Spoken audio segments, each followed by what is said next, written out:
It takes a microorganism for you to stop. You don't have brakes. You don't have brakes, you don't have steering wheel, you're just driving. Does anybody know where are we planning to go as humanity, as economy, as nations? What are we trying to do? There's really no plan, we're only hand to mouth. We did all this science, technology, everything thinking we will live long-term well-being.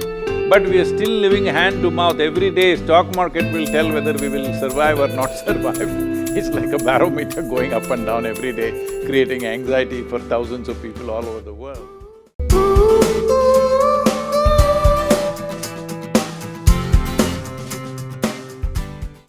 Namaskaram, Deepak. Wonderful to be talking to you. This almost… I don't know if it's 3 years since we met and spoke 2.5 years. That's right. Wonderful. It's always a privilege, always an honor. Please tell me, you're the doctor, you're the boss here. No, it's always a privilege to be in your presence, and I'm looking at your initiative for a conscious planet, and you can count on any support from me and from the Chopra Foundation. Our goal has always been to reach a critical mass for a more peaceful, just, sustainable, healthier and joyful world. And obviously we can't do that unless we take care of our own ecology, which is inseparable from the ecology of the world. It is, but because I'm a horribly pragmatic person It's true, you're pragmatic. I'm just looking at, right now when we… because I would definitely not approach ecology as something separate from myself in my life, in my experience, nor with people around me. But in the larger world, I think because the situation is so dire, because the biodiversity is collapsing the way it is collapsing, if we want next few generations to see… what I see is, I don't believe the planet is in any kind of danger or anything, that's all our imagination. But human life will suffer immensely in the next 3-4 generations if we don't make the corrections. Even if you make the corrections, for all you know, you may be only postponing the suffering. Maybe you don't want to give it to your children and grandchildren, but you don't mind 5 generations later they're getting it. We don't know, that's not in our hands. Our plan is at least for the next generation, we must leave a better space than the way we have made it right now. In that context, what I saw was, I've been looking at these various, data from United Nations, from various universities and everything. What I see is, this is all PhD stuff. On the ground, if you really ask people, if they have water shortage today in Chennai, they know there is water shortage. But they don't think that's an ecological problem, they think that's a political problem. They think it's a social and political problem, they don't think it's an ecological problem. So in that context, people are aware to some extent, there is water shortage, there is this, that, there is pollution in the city. If you give them enough water and give clean air in the city, they don't care a damn, the entire world is burning up, they don't care a damn, that's where people are. So in my opinion, tell me if I'm wrong, I believe only 1 to 2% of the population is reasonably conscious about what's happening in terms of the damage we are causing to the world. Rest of the people either don't know or don't care. Another 2-3% are only conscious about air pollution in the city, water shortage, this, that, things that directly affect them, not things that are happening which are seriously damaging to the planet. And when I say damaging to the planet, I'm not somebody who thinks planet needs to be saved by us.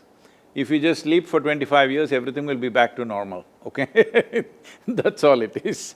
So, not in that context, but as a fundamental responsibility to at least leave everything as it was given to us when we were born, how it was, at least to that level of ecological cleanliness, we must bring that much biodiversity we must put back, because particularly the maximum damage has happened in the last 50 years in terms of loss of biodiversity. 70% of the vertebrate population is gone in last 50 years, which is crazy. And 1 in 5 of the species which are on the planet right now are under some kind of threat.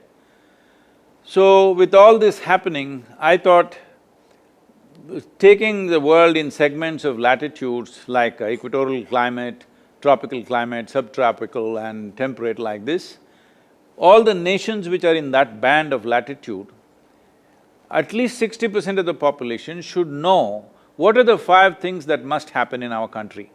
What are the 2 to 3 things that should never happen in our country? I'm saying everybody who's walking on the street should be conscious of it. Only when that happens, because nearly 90% of the nations are in some way democratic in their own style of democracy, they're in some way democratic.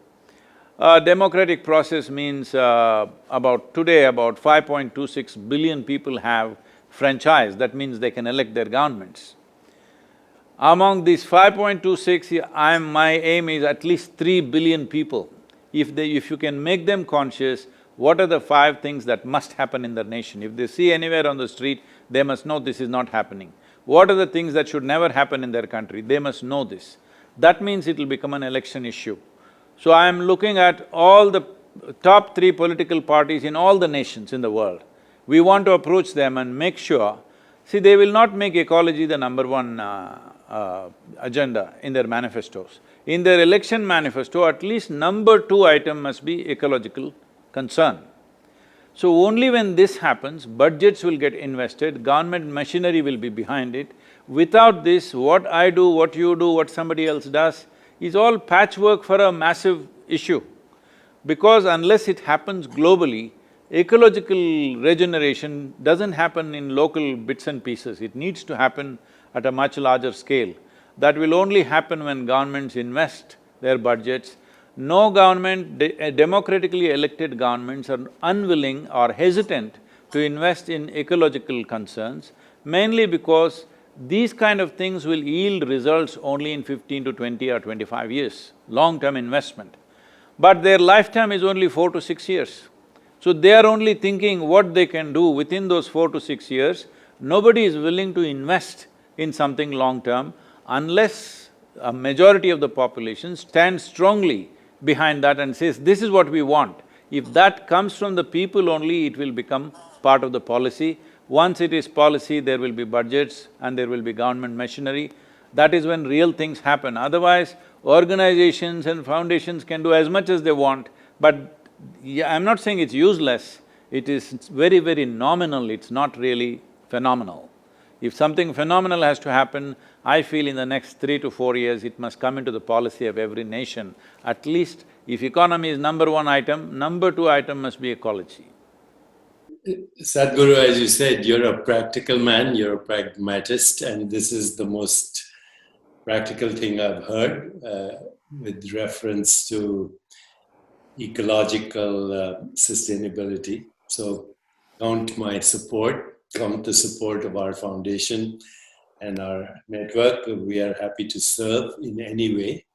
You did mention the PhDs, but even the PhDs are wrong because they're not seeing the issue which is directly at hand, which is our health is directly connected to ecology and the health of future generations. Now we know a lot about what is called epigenetics and how gene modification occurs as a result of environmental damage. Even the COVID-19 mutation is a result of damage to the ecology. So as we can see right now, it's becoming obvious, by the way, that as we have been sequestered in our homes, the ecology is repairing itself. The birds are singing, the fish are returning to their dead lakes. Even the canals of Venice are seeing fish. You can see the stars at night in polluted cities, and it's also becoming obvious that an oil-free economy is possible. We are seeing that when the price of petroleum goes down to less than 0, you know something is happening. So the COVID-19 is a message from the planet. Human beings, unless you fix yourselves, you're in danger. As you said, the planet will take care of itself. Every ecological expert that I have spoken to says that if humans disappeared from the planet, life would flourish on this planet in 5 years. If insects and bacteria and viruses disappeared from this planet, life would stop in five Life will years. end. Life will completely end.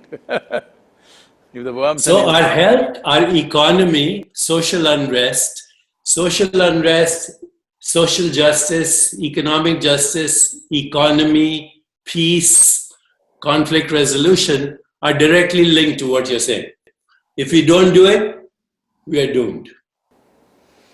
No, the greatest conflict that is happening right now is what we call as our economic engine, which is That's right. which is a bulldozer engine, which is bulldozing everything. And if you really look at it, I've been talking to lots of business groups and other things. I've been just reminding them, see, this is not just blaming any one person, all of us, every one of us. The way we've been driving, we are drivers without steering wheel in our hands. We don't know where we're going. We simply throttle on, no steering.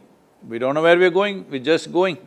It takes a microorganism for you to stop. You don't have brakes. You don't have brakes, you don't have steering wheel, you're just driving. Does anybody know where are we planning to go as humanity, as economy, as nations? What are we trying to do? There's really no plan, we're only hand to mouth. We did all this science, technology, everything, thinking we will live long-term well-being. But we are still living hand to mouth. Every day, stock market will tell whether we will survive or not survive. It's like a barometer going up and down every day, creating anxiety for thousands of people all over the world. So, in many ways, this is a reminder, yes, but the important thing is, see, this virus right now, because of so much communication, television, internet, everything, virus has become larger than life. Otherwise, many times this could have happened in the past and nobody even noticed. It happened, some people got fever, some people died, some people went on, and life went on this planet, it could have happened 1,000 times. But now because of communication, we are seeing an enlarged version of the virus which is coming like a wrecking ball towards us with thorns in it. So, it is looking like hugely magnified. I am not trying to belittle the danger attached to it. Already, unfortunately, more than 400,000 people are estimated to have died, and many others are in hospitals, at risk. I am not trying to say it is nothing, but it is mainly because one thing is concentration of human populations, another thing is our ability to move from any place to any place. Within a day, I can be in United States or another place. So, whatever happened in Wuhan, within probably weeks, it's all over the place. So, this would have never happened 500 years ago. If it happened in Wuhan, there only it would… 10 people will die and rest will recover and whatever will happen, that's all it would be. So, in many ways, it's our lifestyle, and even now, as far as you should know better, but from whatever I've got from various doctors and scientists, they are saying every day on an average, 128 scientific papers are being published about the virus. About a microorganism, 128 papers per day for last 2 months it's happening. That means we are breaking the microorganism's characteristics into that many parts and studying it in so many little parts. That means actually we know nothing about it. The only way we have done some successful control of this is by controlling human behavior. We've done nothing about the virus. Fanciful talk about what is this vaccine is happening, but if we come up with a good treatment protocol, that itself is a miracle. If we have a good treatment protocol, if I get the virus, I will not die, I can recover with a few days of treatment. If that much assurance comes, people will go about doing their business. Right now, we are talking about how to completely eliminate the virus, do this, do that. I don't think so, we should eliminate the virus because what benefits it has within itself, we're yet to realize. We're only seeing that it's uprooting some lives. Yes, it is tragic for those who have lost their loved ones and those who have lost their lives, it's not a joke. But we don't know what it is hiding within its process, because as you know, and almost every other medical personnel, and today because of internet almost everybody knows, a large part of us is virus, bacteria, microorganisms, a large part of us. There is more of them than us compared to the cells which have multiplied from our parentage and the number of viruses and bacteria and microorganisms we have is much, much more. So, they are living with us, they are us in many ways. You cannot say there is something that is me and there is something that is microorganism, it's all mixed up. So without them we cannot exist, but without us they can exist. So, what great things they will do for us, we don't know. There is some research telling us that 100 million years ago, this whole human placenta came mainly because of a virus infection.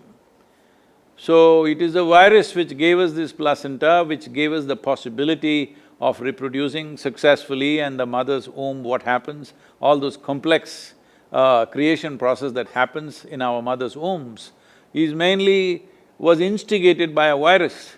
So we don't know what this virus will bring, maybe we'll grow horns or a tail or wings, I don't know what.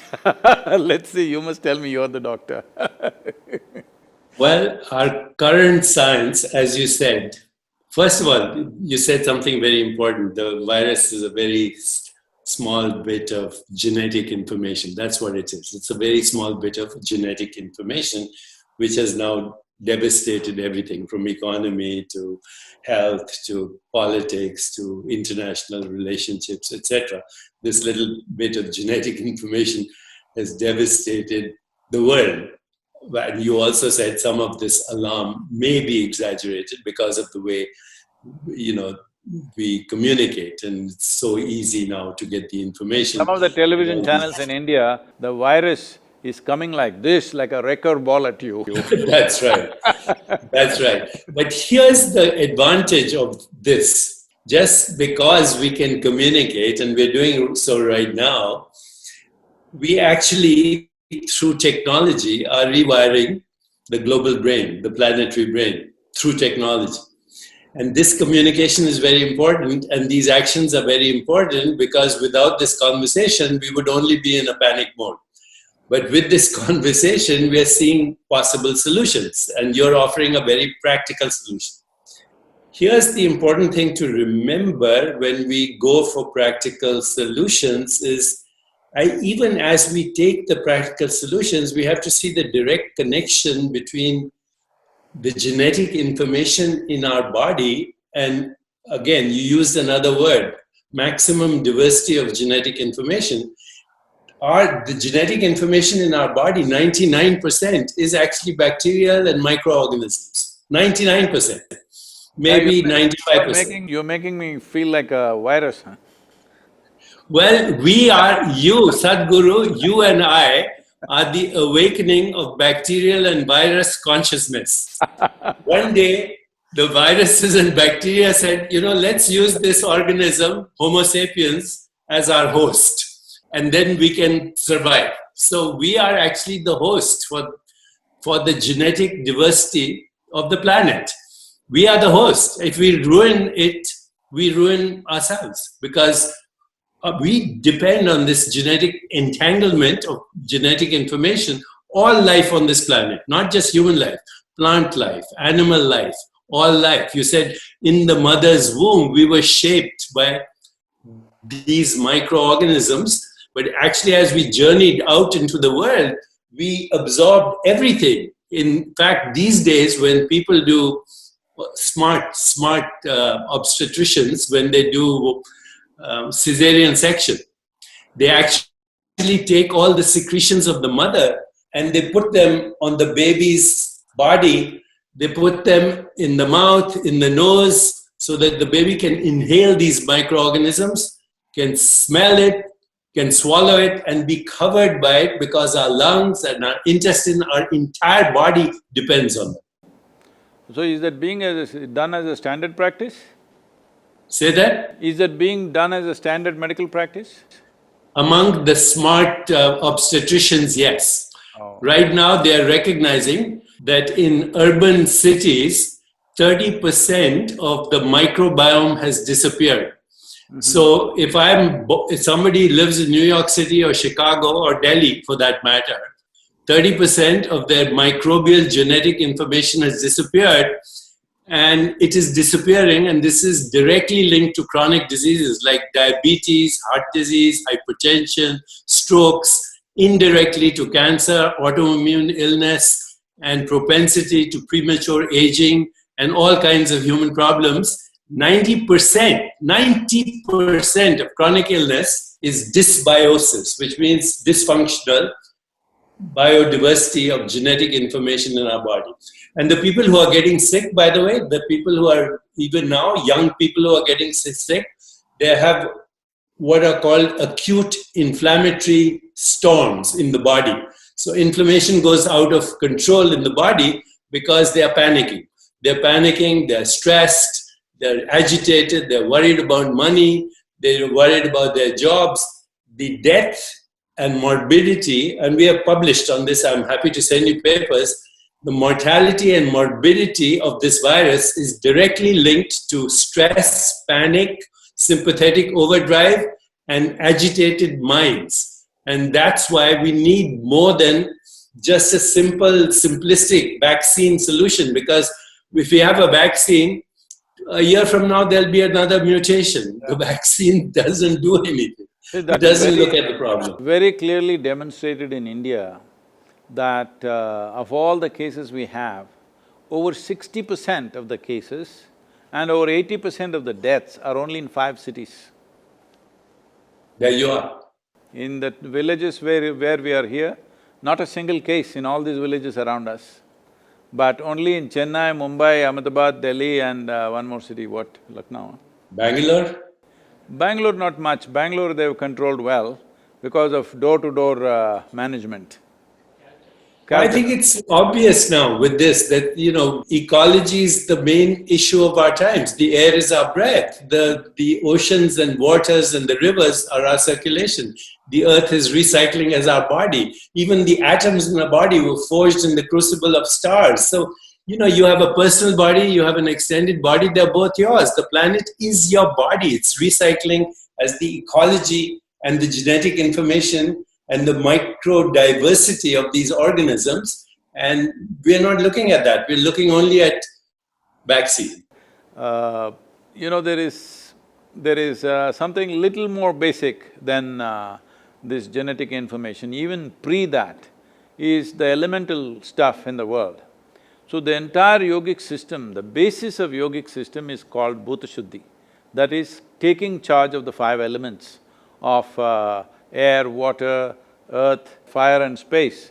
So these Panchabhutas are 5 elements, taking charge of that is the entire yogic system.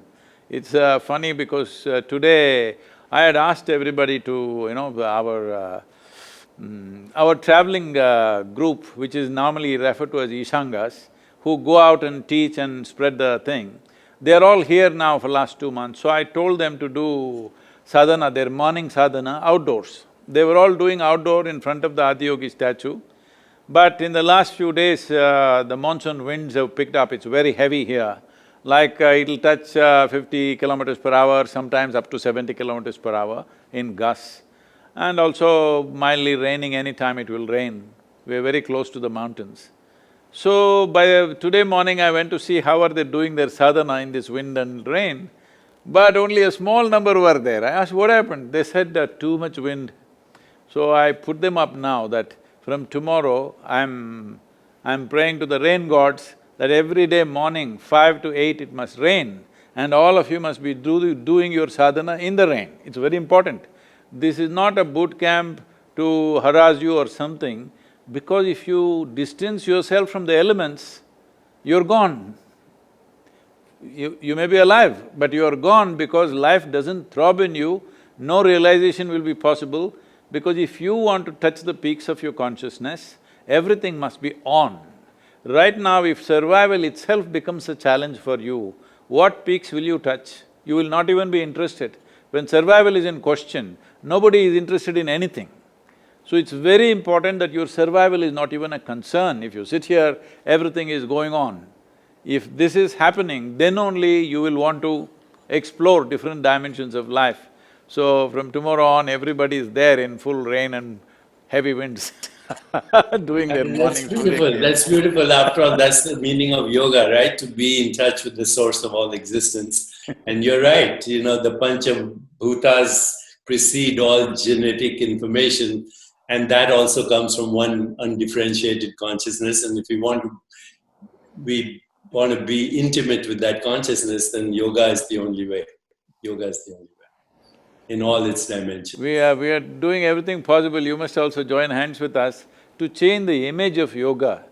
Because I know in California, maybe… I don't know how it's in San Diego, at least in Los Angeles, yoga means Lululemon pants and one day is my cycling day, another day is my jogging day, one day is my yoga day, that kind of stuff. So we are seeing how to change the image of yoga, that yoga is a comprehensive science and a process to bring this unity, because the very fundamental is unity. What you're talking all this time is just that there is no separation. But separation has happened mainly because, it's the magnanimity of the cosmos, it's the magnanimity of the creation that it gave you an individual experience, though you're as small as a virus compared to the cosmos. What virus is to you, you're just that, a speck of dust. But to this speck, an individual experience has been given.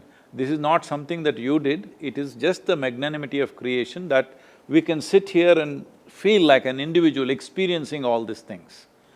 But once we take this individuality rather too seriously, suddenly we will get imprisoned in our own individuality. Individualism is imprisonment. This imprisonment is not just creating mental structures and emotional turmoils, this is destroying body's ability to live strong. Living strong is not happening to most people simply because they've become cubicles of their own, that their individuality has become too strong and people, unfortunately, largely, I'm sorry if I say something wrong, medical fraternity has not recognized that what you do with your mind and emotion will inevitably build a cocoon around yourself, and a cocoon is not a protection, a cocoon is a coffin. Well, I have nothing more to add. You've said everything. Just one phrase encapsulates everything. Yogast Kuru Karmani. Established in yoga, perform action. This is the call of the moment, and thank you for leading it, Sadhguru. Thank you.